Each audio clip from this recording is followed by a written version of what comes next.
Hi, welcome to College Algebra, Math 115. This is the first week of material. We're going to cover linear equations in one variable and literal equations. My name is Lon Nguyen, and I'll be the instructor for this course. We're going to be using our intermediate algebra textbook by O'Neill, Miller, and Hyde, and we're going to cover 1.1 and 1.3 this week.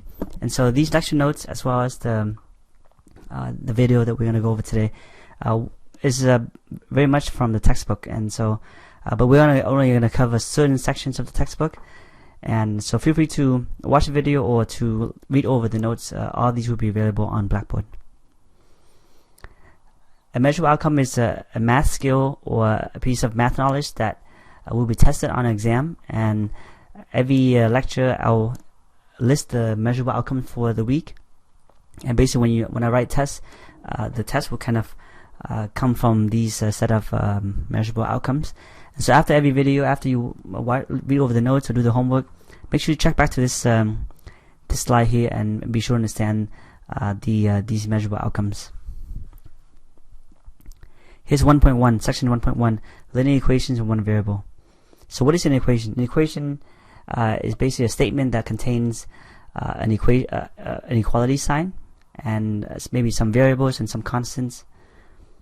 So these are three equations. And a solution to an equation is the set of values that satisfy the equation. In other words, for example, if I take the number 8 and I plug into this equation, 8 plus 3 is 11, so that it does satisfy the equation. The left side is equal to the right side, and so that's an equation. That's a solution, rather. And for this new equation, 10 is a solution because if I plug in 10, I get negative 20 is equal to negative 20. So again, that's also a solution. But if I plug in, for example, z is 0, then 0 is not equal to negative 20, so 0 would not be a solution. And the solution set is a set of all solutions to an equation. So for example, p plus 3 is 11 has only one solution. The solution is number 8, and so we put it in braces notation. W squared is 16 actually have two solutions. You can check that 4 and negative 4 are solutions, and so we put that in this set notation. A linear equation in one variable is an equation that contains some constants a, b, and c, and a variable. The one variable is the variable x, and a linear equation is basically an equation that has a variable x, and that x is raised to the first power. This is x is actually the one power. And so for example, 3x plus 5 is 20. Notice a is 3, b is 5, c is 20. These are constants, and x is the only variable. And sometimes you might have to move things around to make it look like this. For example, 6x plus 7 minus 5x is 11. That looks like it might it doesn't look like this, but if I simplify some the like term, 6x minus 5x is 1x. So if I simplify this equation is equal to this equation, and this is a linear equation. Here's some non-examples. So x squared plus 4x, x squared, that's not a linear equation. It has the power of 2. Root of x, that's also not a linear equation. So we want to be able to solve basic linear equation, and the idea is we want to isolate the variable so that the x is by itself. And when we do that, every time we do an operation that gives us an equation that's equivalent to the original equation, that means that these equations are equivalent because they have the same solution. And notice that I subtract 3 from both sides here to get 2x is 4, and so these two equations have the same solution set, therefore they're equivalent. And the idea is that we want to basically use addition, subtraction, multiplication, and division so that we can simplify an equation so that we can isolate a certain variable. And so what are some things we can do to an equation to obtain an equivalent equation? Well, I can add, if you have an equation, I add the same thing to both sides. If I add c to both sides, then I get an equation that is equivalent to the first one. Similarly, if I subtract the same constant on both sides of the equation, I obtain a new equation that is equivalent to the first one. I can also multiply by a constant that is not 0. If c is not 0, multiplying both sides by the same constant will give you an equivalent equation, and dividing by something that's not 0 will also give me an equation that is equivalent. The idea is that we can use these 4 operations to obtain equivalent equations that perhaps might be simpler to find the solution set for. So for example, I want to solve this equation. So I want to do a series of operations that preserve the equivalence of this equation. So for example, I can subtract 12 from both sides of the equation. So again, if I subtract 12 from both sides, I get a new equation that is equivalent to the original one. So notice the reason why I want to subtract 12 is because 12 minus 12 goes away, so I basically eliminate this. So x is by itself, I isolated x, and 40 minus 12 is 28. So this equation is equivalent to the original, but this equation is very easy to solve. It says x is 28. So I basically solve that equation. So because x is 28 here, x is also 28 here as a solution set. And so the solution set is 28. So this is an example of how we can solve a linear equation for x. So here's some more examples. If I multiply both sides of this equation by, again, if I multiply, divide, add, or subtract the same thing on both sides, then I preserve the equation. And so I want to isolate p, so I can do that by multiplying by or dividing by -3/5. So it turns out that dividing by -3/5 is the same thing as multiplying by -5/3, the reciprocal of it. And so if I do that, notice that this term and this term multiply to give me 1. So I have effectively canceled this term. And then again, I'm multiplying by both sides by -5/3. So this equation is equivalent to the previous one. So once I do that, on the left side I get p, on the right side I can do some simplification. So for example, I can cancel the 5 with the 15 to get 1 and a 3. And then once I do that, I get a 4 on top. 4 times 1 is 4. 3 times 3 is 9. There's a negative there. So p is equal to -4/9. And this is the only solution to this equation. And for this equation is very similar. Again, I want to isolate w, so I want to get rid of the divided by 2.2. I can multiply both sides by 2.2 to cancel this out. If I do that, I get w is 8.8, and that is my solution. And this one you might have to do a couple of steps. Again, I want to isolate x. So what I want to do is I want to basically bring everything on the other side. And so the idea is that we have to follow the reverse order of operation. On the left side, the operation here is 3 times x plus 1. So I multiply by 3, x is multiplied by 3, and then 1 is added. So if I want to solve for x, I have to kind of do the reverse of it. I have to first subtract the 1, and then I divide by 3. So first I subtract 1 on both sides to get 3x is -8, and then I divide by 3 to get the x is -8/3. And for this one, notice that the z variable occurs actually in multiple places on the left side and the right side. So what I want to do is I want to put them on one side so that I can combine them, and then I can try to isolate the z variable. So first thing is I want to distribute this. So 5 times z, 5 times -2 is -10. So this is distributive property. And now I want to bring the z on so that they're on the same side. So what I want to do is I want to subtract 5z on both sides. Again, I'm subtracting from both sides, so I'm preserving my equation. So the 5z minus 5z goes away. -10 is there. 11z minus 5z is 6z. And then now I want to solve for z by subtracting 2. So that will give me 6z is -12. Then divide by 6 will give me that z is -2. This is a little more complicated, but really the same thing. The idea is, again, is that we want to distribute these things, simplify, and then put all the y variables on one side so that we can combine the like terms and then solve for y. So I'm going to multiply 2 inside. 2 times 6 is 12. 2 times -5y is -10y. And same thing here. I can also multiply -3 by y. -3y. -3 times -5 is +15. And then I'm going to multiply -4 into each of these. Actually, I'm going to combine like terms by y minus 3y is -2y. And then I'm going to multiply -4 inside, -8y minus 60. And then now finally I put all the y's on one side by adding 10y on both sides of the equation, because then the -10y and the positive 10y will cancel, leaving the 12. And on this side, I combine the like terms. 8y plus 10y is 18y. And now I'm going to bring the negative 60 over on the other side by adding 60 to both sides of the equation. And then this will cancel on the left side, so it's 18y, and then 12 plus 60 is 72. Finally, to isolate the y, I divide by 18. So y is 4. Okay, so that's basically some of the techniques that we can solve for linear equation. But sometimes an equation can have fractions or decimal, and so it might be helpful to clear off the fraction by multiplying by something called the least common denominator. So let's just do an example of this. And so if I take so notice there's a bunch of w here. This is a linear equation, but I'm going to try to put everything, I'm going to try to clear the denominator. So this is a 4, a 3, and a 2. So I want to find the least common denominator, which is basically the smallest multiple of 4, 3, and 2. Is also called the least common multiple. And so that multiple is a 12. 12 is a multiple of 4, 3, and 2. And it is the smallest one. So by multiplying everything by 12, I can clear the denominator.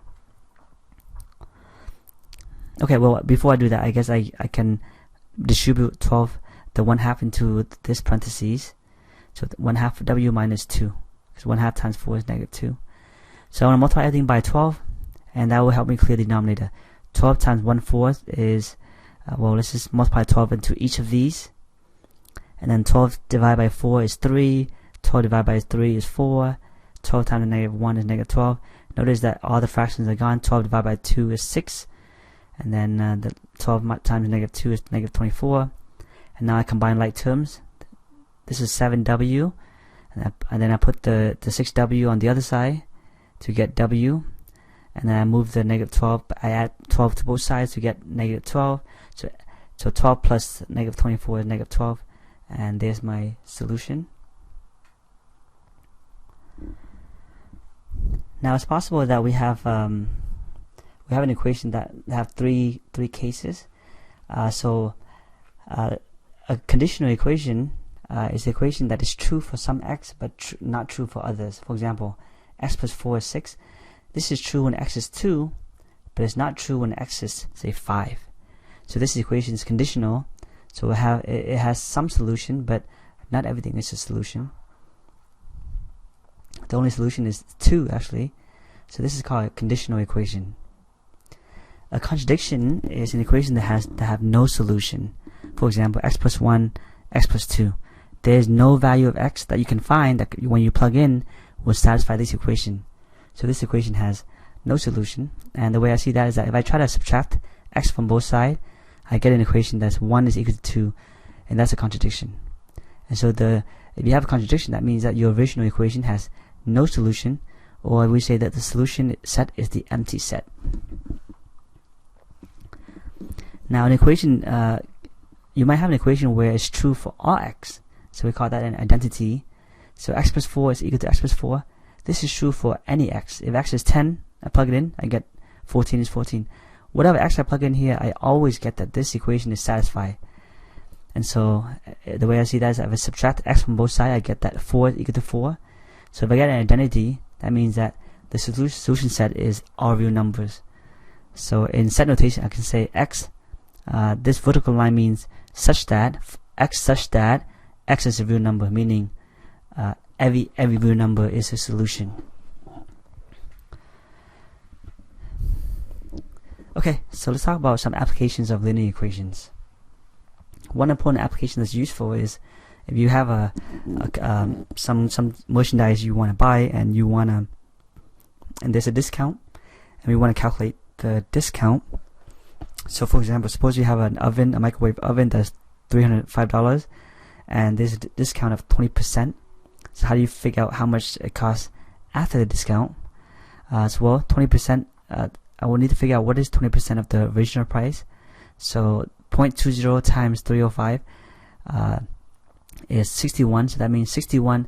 20% of 305 is $61, and that's the discount amount. So then I take the original amount and I subtract 61 to get $244. So that's the new cost of the microwave after the discount. Let's do another example. What if I have a book at a bookstore, and suppose that the bookstore mark up 40% of the original wholesale price, and suppose that the calculus book is sold for $179.20. What's the original wholesale cost? So remember, whatever the original cost is, the bookstore has marked up 40%. In other words, it tag on an extra 40% on top of that cost, and that new cost is $179.20. And so let's come up with an x, the variable, represent the original cost of the book, and then we're going to try to find this value for x. So the idea is that the selling price, the new price, is equal to the original price plus the markup. And what is the markup? The markup is the original price times a certain rate, and that rate is 40% in this example. And so we have an equation. The selling price is the original price plus this new markup price. And so we know that the selling price is $179.20. The original price is x, and the markup price is the x, which is the original price, times the rate of 40%. And so this is a linear equation that we can solve. X plus 0.40x is 1.40x divided by 1.40, and I get the x is 128. That means that the original book cost $128. After tackling on 40%, the new price is $179.20. Here's another application of linear equation that's very useful, and that has to do with the idea of distance, rate, and time. The distance is equal to the rate times the time, and so if I use variable d for distance, d is equal to r times t. So for example, if I travel at 60 miles per hour for 3 hours, how far did I travel? Well, the distance is equal to the rate, 65 miles per hour times 3 hours. So I'm using this r is 65, that's the rate, t is 3. If I multiply it, notice the hour will cancel, and I get 65 times 3 is 195 miles. The hours goes away, the miles stays. So the distance is that if I travel 65 miles per hour for 3 hours, I will have gone 195 miles.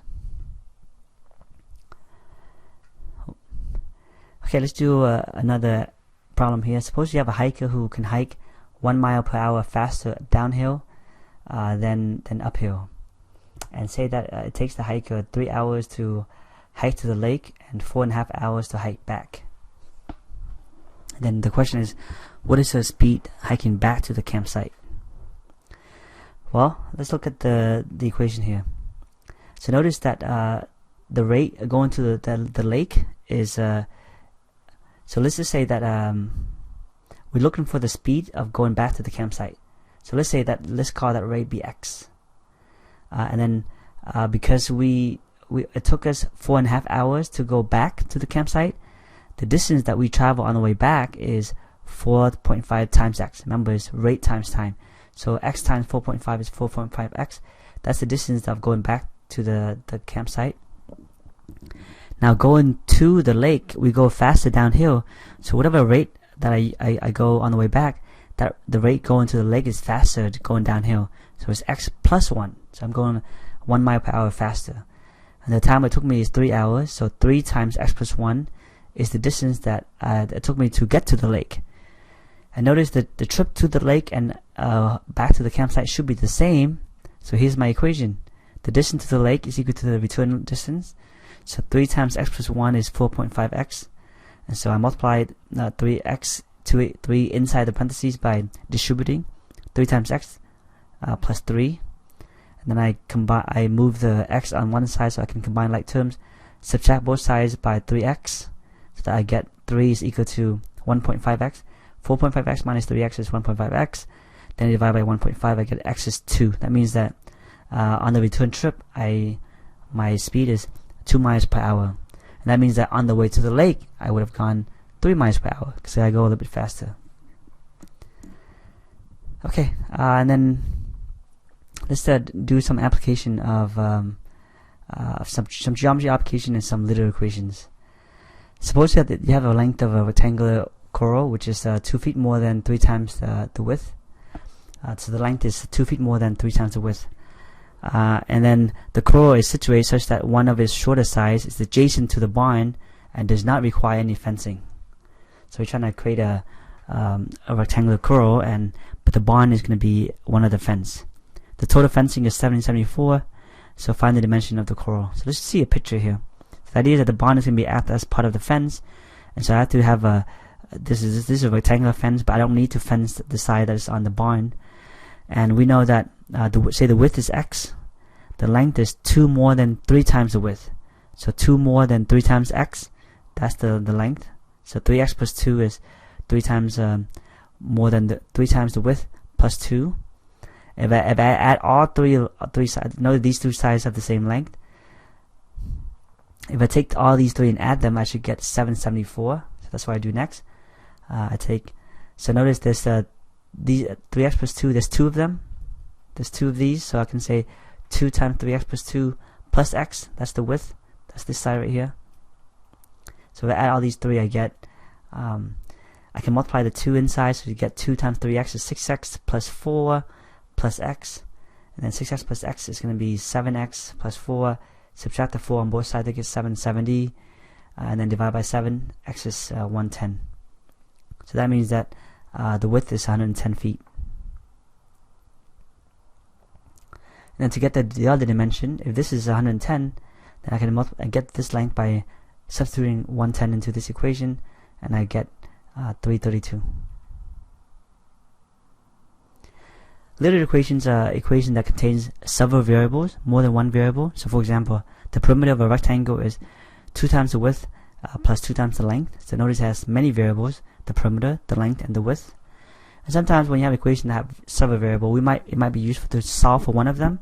So for example, if I have this equation, whatever I want to solve for, L or W, well, if I want to solve for, say, L, I can subtract 2W on both sides, then I divide by 2. So the L is equal to P minus 2W divided by 2. So this is how I would solve for L when you have multiple variables in a linear equation. And what if I want to solve for W? Well, it's the same thing. I would subtract 2L, then I divide by 2 to get W. So for example, here's a linear equation that has 2 variables, x and y. What if I want to solve for y? Well, I can move this over by adding 2x on both sides. So that now I can divide by 3. So that y is, notice when I divide by 3, the entire expression is divided by 3, so it's 2x plus 5 all divided by 3. And I can leave it like that, or I can split it up into 2x divided by 3 plus 5 divided by 3, because everything is being divided by 3. And so this is a linear equation that I solve for x, it's for y rather. And so here's my new equation. It's equivalent to the original, but now the variable y is isolated. How about this one? How do I solve for x? Well, I can combine like terms. I put all the x on one side, so I do that by subtracting 3x, cx, and then adding 3 to the other side to get 10. Now to solve for x, I can substitute the x out. Notice a and c, these are constants that we don't know, so we can't really do anything with them. So I can factor out the x. So take out the x from this to factor, and so we have x times a minus c. Now I can divide by a minus c. So that x is now 10 divided by a minus c. Okay, so that's basically the end of the first week material. Please look at Blackboard. I have a document that contains the problem set on web work that you have to work on. Thanks for watching.